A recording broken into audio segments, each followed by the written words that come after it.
हाँ जी बेटा, वाहिगुरू जी का खालसा वाहिगुरू जी की फतेह। सो कल असी बेटा ऑक्सीडेशन रिडक्शन मैथड कीता सी और एक असी कीता सीगा कि गोल्ड नूं है ना, गोल्ड की जिहड़ी रिडक्शन करनी, गोल्ड ओर, ठीक है। सो बेटा असी हुण करांगे रिफाइनिंग ऑफ मैटल्स। क्लीयर। सो किस तरह असी मैटल्स नूं प्योर फॉर्म दे विच ऑब्टेन करना है। सब तो बेटा तुहानूं पता मैटल्स दे विच बहुत सारिया इंप्योरिटीज़ होंदियां जिहड़े असीं पिछले जो भी रिडक्शन मैथड्स पढ़ चुके हैं उन्हां दे विच सानूं मैटल मिलदा तो है बट उहदे विच इंप्योरिटीज़ बहुत होंदियां। सो असीं उन्हां नूं रिफाइन करना, मैटल नूं रिफाइन करना।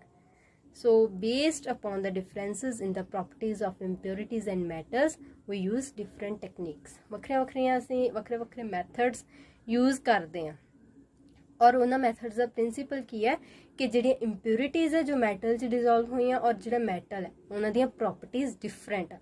वो किहड़ियां प्रॉपर्टीज़ डिफरेंट है वो असीं गल करांगे, ठीक है, और वो मैथड्स की गल करांगे। सो सब तो पहला बेटा देखो, first method is distillation. Distillation बेटा सिंपल, फ्लास्क लई फ्लास्क दे विच तुहाडे कोल मैटल जिहड़ा विद इंप्योरिटीज़ वो तुहाडे कोल प्रेजेंट है, ठीक है। बॉयल इत्थों आपां जिहड़ा टैंपरेचर प्रोवाइड करना और इहदे विच बेटा आपां की करदे दा मेन प्रिंसीपल की डिस्टिलेशन दा। This is based on the difference in boiling point of impurities and metals कि मैटल्स दा बॉइलिंग पॉइंट अलग है, इंप्योरिटीज़ दा बॉइलिंग पॉइंट अलग है। सो वख-वख बॉइलिंग पॉइंट होण करके वो वक्रे वक्रे हो जाते। एक नूं असीं पहलां कढ लैणे, दूजा जिहड़ा वो बच जाता, ठीक है। हायर बॉइलिंग पॉइंट वाला बच जाएगा क्योंकि जिहदा लो बॉइलिंग पॉइंट वो पहलां बॉयल हो जाएगा, तो हायर बॉइलिंग पॉइंट वाला जिहड़ा बच जांदा दैट इज़ डिस्टिलेट, ठीक है। सो डिस्टिलेशन बेटा किहदे वास्ते की जांदी is carried out for the low boiling point metals जिवें कि जिंक, मरकरी। हुण की हुंदा बेटा, सपोज करो जिंक ते मरकरी एज इंप्योरिटी किसी मैटल दे विच प्रेजेंट है, फिर की होएगा, जिंक ते मरकरी किसी होर मैटल दे विच एज इंप्योरिटी प्रेजेंट। सो जिंक ते मरकरी पहला हो जाणगे बॉयल, साढ़े को नीचे जिहड़ा बच जूगा distillate that will be pure metal, ठीक है, क्लीयर।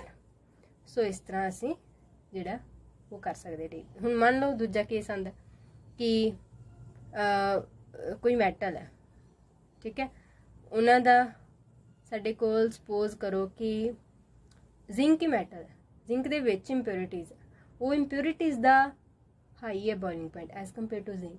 सो जिंक मैटल वो पहला सानू मिल जाएगा, इंप्योरिटीज़ पिछे रह जाएगी। सो दोनों केसेस जिहड़े हो सकते हैं, ठीक है।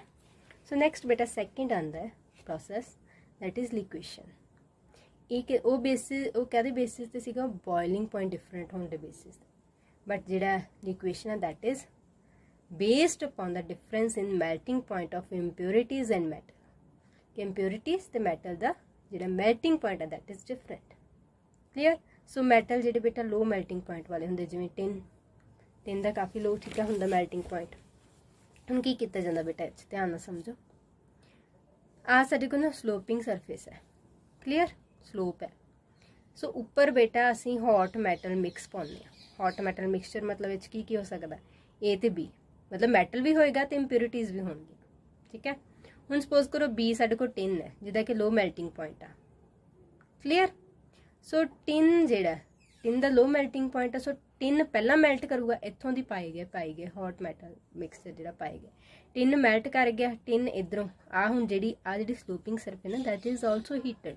सो टिन इधरों जिहड़ा स्लोप दे वल्लों हुंदा होया नीचे साडे कोल मिल जाएगा, क्लीयर। ते बाकी जिन्ना जे बाकी मैटल जिहड़े हायर मेल्टिंग पॉइंट वाले वो मेल्ट नहीं होणगे इत्थे आके, लग गई समझ बेटा। सो इस तरह जिहड़े लो मेल्टिंग पॉइंट वाले मैटल्स हुंदे उन्हां नूं असीं कर सकते हैं प्योर फॉर्म दे विच लै सकते हैं, ठीक है, क्लीयर। सो नैक्सट आंदा बेटा इलैक्ट्रोलिटिक रिफाइनिंग। सो इलैक्ट्रोलिटिक रिडक्शन भी कीती सी, हुण असीं करांगे इलैक्ट्रोलिटिक रिफाइनिंग। जिंक ते कॉपर दी बेटा इत्थे असीं गल कीती है, तुसीं 10th क्लास च भी कीता होया। एनोड नूं इंप्योर मैटल लैंदे हो, ये थिक हुंदी थोड़ी, कैथोड नूं प्योर मैटल लैंदे हो, ठीक है, उहदे नालों पतली हुंदी है। इलैक्ट्रोलाइट बेटा तुसीं सॉल्ट सोल्यूशन दा यूज़ करदे हो और सॉल्ट उस मैटल दा लैना, ठीक है, जिवें कॉपर है तुसीं कॉपर दा ही सॉल्ट लैना, कॉपर सल्फेट एक्वस फॉर्म दे विच और एसिडिफाइड होना चाहिए, मतलब एच पॉजिटिव, मतलब सोल्यूशन दे विच थोड़े बहुत एसिड जिहड़ा मिलाया होना चाहिए डिल्यूट फॉर्म च, ठीक है। सो बेटा की होएगा एनोड ते की हुंदा ऑक्सीडेशन। क्लियर। सो देखो आ इम्प्योर है कॉपर, दिस इज एनोड, ठीक है ना। आ प्योर मैटल दी स्ट्रिप है that is cathode acting as cathode, ये थिन, ठीक है। हुण की होएगा बेटा सोल्यूशन दे विच, सोल्यूशन कहदा एक्वस CuSO4। हुण एनोड ते बेटा ऑक्सीडेशन होएगी, जिहड़ा कॉपर है, ठीक है, कॉपर की कादे च चेंज होएगा, कॉपर आयंस दे विच। क्लीयर। और नीचे तुहानूं पता एनोड मड आ जांदी है, किद्दां हुंदा कॉपर आयंस इत्थों किद्दां निकलदे एक्वस फॉर्म च जाके इत्ते किद्दां जांदे, वो सारा तुहानूं प्रोसीजर मैं दसांगी। फिलहाल तुहानूं इन्ना पता होना चाहिए कि एनोड किनूं लैना, कैथोड किनूं लैना, इलैक्ट्रोलाइट किहड़ा लैना, और एनोड ते ऑक्सीडेशन, कैथोड ते रिडक्शन। रिएक्शंस की हुंदियां मैं तुहानूं दसदी हां। सो बेटा देखो कैथोड ते रिडक्शन होएगी, कॉपर आयन जिहड़े एक्वस फॉर्म दे विच सोल्यूशन फॉर्म दे विच वो इलैक्ट्रॉन गेन करनगे, कॉपर सॉलिड दे विच चेंज हो जाणगे, ठीक है। सो बेटा देखो ਇਹਦੇ चों भी, क्योंकि इम्प्योर कॉपर है, ये इंप्योरिटीज़ भी है, ये कॉपर आयंस आते, ठीक है, सोल्यूशन फॉर्म दे विच, और किदे ते डिपॉजिट हो जाते सॉलिड फॉर्म च, कैथोड ते, ठीक है, लगी समझ। सो कैथोड का जिहड़ा मास आ वध जांदा, एनोड जिहड़ी थिन हो जाती, कैथोड थिक हो जाती है। सो बॉटम दे विच जिहड़ियां बेटा इंप्योरिटी सैटल डाउन होंदियां that is known as anode mud. तो मड च किहड़ियां इंप्योरिटीज़ हो सकदियां, selenium, tellurium, antimony, gold, silver, platinum, थोड़े थोड़े अमाउंट दे विच।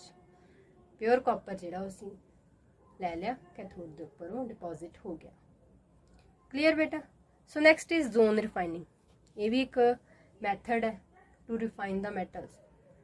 सो ये बेटा किहड़े प्रिंसीपल ते काम करदा है, the impurities are more soluble in the melt rather than the solid matter, कि इंप्योरिटीज मोल्टन फॉर्म च ज़्यादा सॉल्युबल होंदियां as compare to solid matter. हुण ये मैटल है, मैटल दे मान लो सॉलिड स्टेट च, ये इंप्योरिटीज भी है, ये हीट करके मोल्टन स्टेट च चल जाएगा। किस तरह होंदी है बेटा जोन रिफाइनिंग, देखो ध्यान नाल समझना। आ कोई चैंबर है, ये आले दुआले ना रोटेटिंग हीटर लाए हुए, circular heater, induction coil heaters भी बोलते हैं, मूवेबल है, मतलब इन्हें इत्थों इत्थों इत्थों इधर मूव करना, फिर ये भी इधर इधर इधर मूव, फिर इधर आएंगे, फिर इधर जाएंगे। सो ये मूवेबल हीटर आ, ठीक है। आ साडे कोल इंप्योर मैटल रोड है। क्लीयर। हुण देखो की हुंदा बेटा, मान लो इधरों हीट होया है ना, हीट होया, जब जिथे हीटर जाऊगा मोल्टन जोन बनी जाऊगा ना।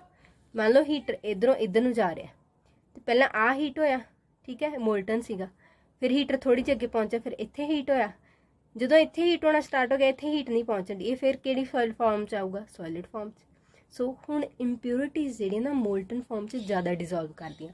सपोज करो एक टाइम ते आके इत्थे साडे कोल इंप्योर सॉरी मोल्टन जोन आ जांदा, मोल्टन जोन इत्थे आ गया,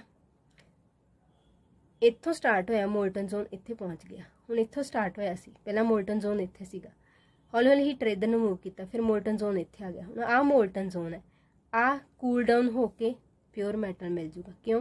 क्योंकि देखो ये जिहड़ियां इंप्योरिटी सी ना, पहला सब तो इधर सी हीटर, ये जिहड़ियां इंप्योरिटी सीगियां, जदों ही हीटर इधर नूं मूव किया, आ हो गया मोल्टन जोन, इंप्योरिटी सारियां इधर नूं मूव कर गई, तो प्योर मैटल इत्थे सॉलिड फॉर्म च कूल डाउन हो गया। क्यों इंप्योरिटीज़ इधर नूं मूव करियां? क्योंकि असीं इहदा प्रिंसीपल पढ़िया। इहदा प्रिंसीपल की है कि इंप्योरिटीज़ मोल्टन फॉर्म च ज़्यादा सॉल्युबल होंदियां। सो इंप्योरिटीज़ जदों ही इत्थे पहला हीट होया, मोल्टन हो गया, फिर हीटर इधर नूं गया, ये मोल्टन हो गया, ये मोल्टन होया तो ये की हो गया, सॉलिड हो गया। इधरों सारे इंप्योरिटीज़ मोल्टन च चल गए, फिर ये कूल होया, ये मोल्टन हो गया, इंप्योरिटी सारी इधर सारे कर करके इधर नूं इंप्योरिटीज़ इत्थे आके सारियां इकट्ठियां हो जांदियां, उन्होंने असीं अलग कर लैंदे। क्लीयर। सो इदां असीं कूल डाउन करके प्योर मैटल सानूं क्रिस्टलाइज असीं कर लैंदे। सो बेटा किहड़े metals?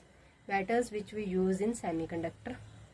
These are the metals which are refined using zone refining. Boron, germanium, silicon, iridium, gallium, thallium, ये सारे। Clear? Next with the method under paper phase refining. So ਇਹਦੇ ਚ बेटा की किया जाता है? Metal ਨੂੰ convert किया जाता है volatile compound, which is collected. So volatile compound की है? जिहड़ा sublimate हो जाए, जिहड़ा मतलब पेपर फॉर्म च चेंज हो जाए।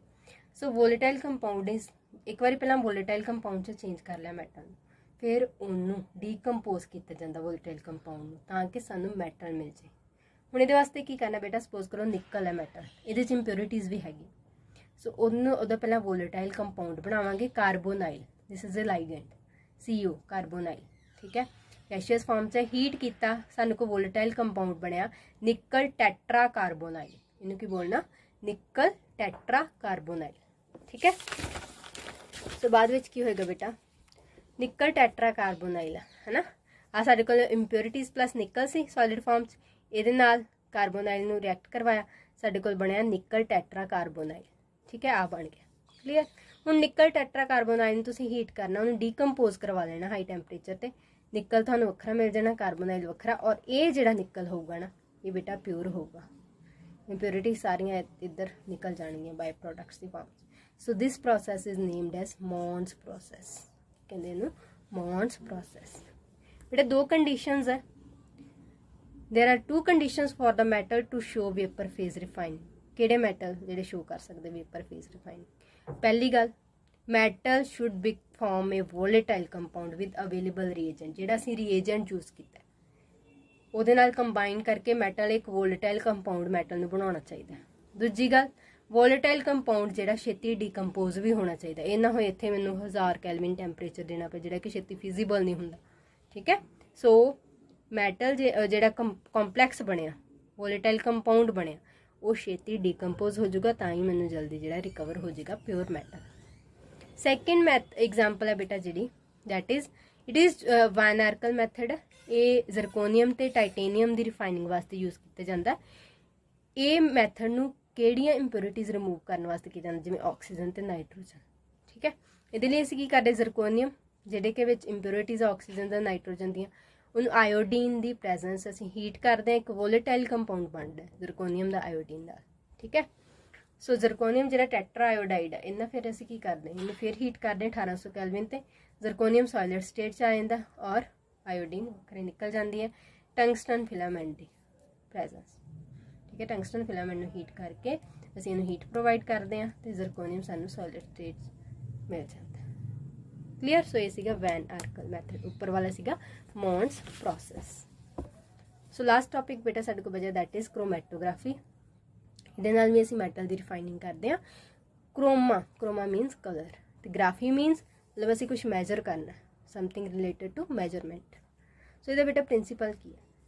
प्रिंसीपल है different components of a mixture have different adsorption on the adsorbent. हुण एडजॉर्प्शन ते एडजॉर्बेंट की है वैसे तुसीं सरफेस केमिस्ट्री च पढ़ोगे, बट इस चैप्टर ਲਈ ਤੁਹਾਨੂੰ मैं दस दिंदी हाँ कि सपोज करो ਇਹ ਤੁਹਾਡੇ ਕੋਲ पेज है, सॉरी कोई भी सरफेस है, ठीक है। जे तो जिवें हुण मान लो स्पॉन्ज आ, ठीक है, स्पॉन्ज है, इन्हूं सपोज करो स्पॉन्ज है, स्पॉन्ज के उपर तुसीं पानी पाया, वाटर सारे अंदर चल गया, अंदर तक चल गया, ये होगी एब्जॉर्प्शन, ये की होगी एब्जॉर्प्शन। बट कोई सरफेस है उहदे उपर तुसीं कोई चीज़ पाई, वो सरफेस के अंदर नहीं गई, वो बाहर ही रही, उपरली लेयर ते रही, अंदर नहीं गई, बल्क विच नहीं गई, तुसीं इहो जिहे फिनोमिनन कहंदे एडजॉर्प्शन, कहंदे हो एडजॉर्प्शन। सिंपल है जी इन्ना सब क्लीयर। सो बेटा ਇਹਦੇ ਵਿੱਚ ਇਹਦਾ ਜਿਹੜਾ ਪ੍ਰਿੰਸੀਪਲ ਆ ਉਹਦਾ ਉਹ ਇਹ ਹੈ ਕਿ ਐਡਜ਼ੌਰਬ ਕਰਦਾ, ਠੀਕ ਹੈ। ਕੋਈ ਮਿਕਸਚਰ ਹੋਊਗਾ ਉਹਦੇ ਜਿਹੜੇ ਕੰਪੋਨੈਂਟ ਆ ਉਹਨਾਂ ਦੇ ਐਡਜ਼ੌਰਪਸ਼ਨ ਰੇਟ ਵੱਖਰਾ ਵੱਖਰਾ ਹੈ, ਕੋਈ ਘੱਟ ਐਡਜ਼ੌਰਬ ਕਰਦਾ, ਕੋਈ ਜ਼ਿਆਦਾ ਐਡਜ਼ੌਰਬ ਕਰਦਾ, ਕੋਈ ਬਿਲਕੁਲ ਥੋੜਾ, ਠੀਕ ਹੈ। ਸੋ ਡਿਫਰੈਂਸ਼ੀਅਲ ਐਡਜ਼ੌਰਪਸ਼ਨ ਹੈ वैसे। Chromatography column chromatography, thin layer chromatography जिन्हें TLC भी बोलते हैं, पेपर क्रोमैटोग्राफी, गैस क्रोमैटोग्राफी, ये असीं गल करांगे कॉलम क्रोमैटोग्राफी। दो फेजेस होंगे बेटा कॉलम, आ देखो कॉलम बनाया मैं दसदी किस तरह, दो फेजेस होंगे हैं। जो हो सके मैं तुहानूं क्रोमैटोग्राफी की ना वीडियो, इन्हां दी भी video animated videos defining of metals की भी पावांगी, तुहानूं ज़्यादा अच्छा समझ लगेगा, ठीक है। सो टू फेजेस होंगे बेटा, एक मोबाइल फेज, एक स्टेशनरी। स्टेशनरी मतलब जिहड़ा रुक गया, इमोबाइल जिहड़ा मूव नहीं कर रहा। उपरों तुसीं आ जिहड़ा उपरों तुसीं ऐड मिक्सचर ऐड करोगे, सपोज करो मिक्सचर ते 3 कंपोनेंट है A B C। जिहड़ा स्टेशनरी फेज इहदे विच तुसीं यूज़ करना ना that is Al2O3 aluminium oxide, ठीक है। सो जिहड़ा बेटा मिक्सचर तुसीं उपरों ऐड कीता ਉਹਦੇ 'ਚ ਇੱਕ ਤਾਂ ਮਿਕਸਚਰ ਹੋਊਗਾ ਜਿਹ 'ਚ ABC ਹੋਣਗੇ, ਨਾਲ ਉਹਦੇ 'ਚ ਲਿਕੁਇਡ ਹੋਏਗਾ ਜਿਹਨੂੰ ਅਸੀਂ ਐਲੂਐਂਟ ਵੀ ਬੋਲਦੇ ਹਾਂ, ਜਿਹਨੂੰ ਅਸੀਂ ਮੋਬਾਈਲ ਫੇਜ਼ ਬੋਲਦੇ ਹਾਂ, ਠੀਕ ਹੈ।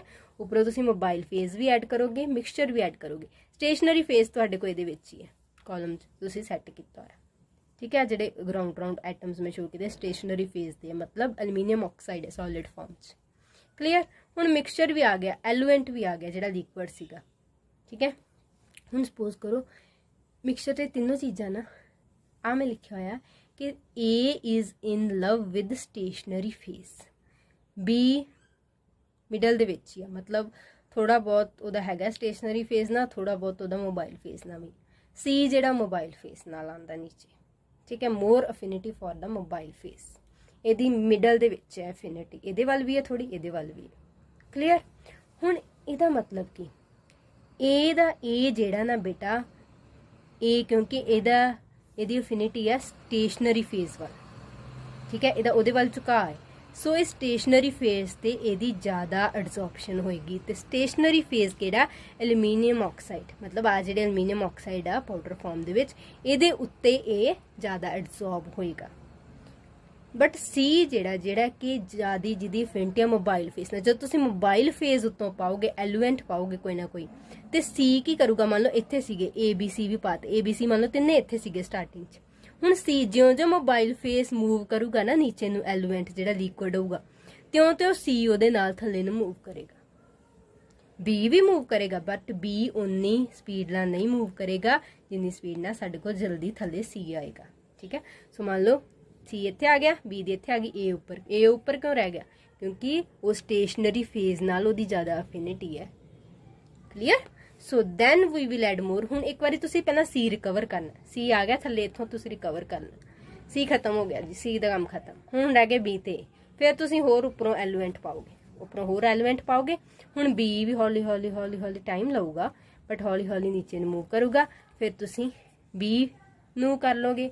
ठीक है, ਇਹਦੇ ਵਿੱਚ ਬੀਕਰ 'ਚ ਕਲੈਕਟ ਵੱਖਰੇ 'ਚ, ਫਿਰ ਇਸੇ ਤਰ੍ਹਾਂ ए ਨੂੰ ਤੁਸੀਂ ਕਲੈਕਟ ਕਰ ਸਕਦੇ ਹੋ। ਸੋ ਇਸ ਤਰ੍ਹਾਂ ਬੇਟਾ ਜਿੰਨੇ then we will add more eluent the mobile phase, C will come below and can be eluted. ਸਭ ਤੋਂ ਪਹਿਲਾਂ C ਆਏਗਾ ਕਿਉਂਕਿ C has more affinity towards mobile phase, ਫਿਰ ਆਏਗਾ B ਕਿਉਂਕਿ ਦੀ ਮਿਡਲ 'ਚ ਅਫਿਨਿਟੀ ਹੈ, ਸਭ ਤੋਂ ਲਾਸਟ ਤੇ ਸਾਡੇ ਕੋਲ ਜਿਹੜਾ ਬੀਕਰ ਦੇ ਵਿੱਚ ਇੱਕ ਵੱਖਰੇ ਬੀਕਰ 'ਚੋਂ ਇਕੱਠਾ ਹੋਏਗਾ A, ਕਿਉਂਕਿ ਬਹੁਤ ਹੌਲੀ मूव कर ਰਿਹਾ। ठीक है, क्लीयर बेटा। सो ये सीगी क्रोमैटोग्राफी, बड़ी इंटरस्टिंग है, जो असी हायर क्लासेस में जाने असीं खुद ही करते हैं। ठीक है, क्रोमैटोग्राफी बाय एक्सपैरीमेंट। सो बेटा मैं तुहानूं ना इन्हां दीयां वीडियोज़ जरूर तुहानूं एनीमेटेड वीडियो छोटी छोटी अपलोड करांगी, वो तुसीं जरूर देखनी है। ठीक है, ज़्यादा अच्छे तरीके नाल समझ आएगी। इहदे नाल ही तुहाडा ये चैप्टर जिहड़ा खत्म हो गया, और असीं नैक्सट वीडियो दे विच चैप्टर नंबर 1 सॉलिड स्टेट जिहड़ा वो शुरू करांगे। क्लीयर है। सो ये एक दो असाइनमेंट्स और तुसी NCERT के क्वेश्चन जिहड़े वो जरूर कोशिश करनी सॉल्व करो। क्लीयर है बेटा, थैंक यू।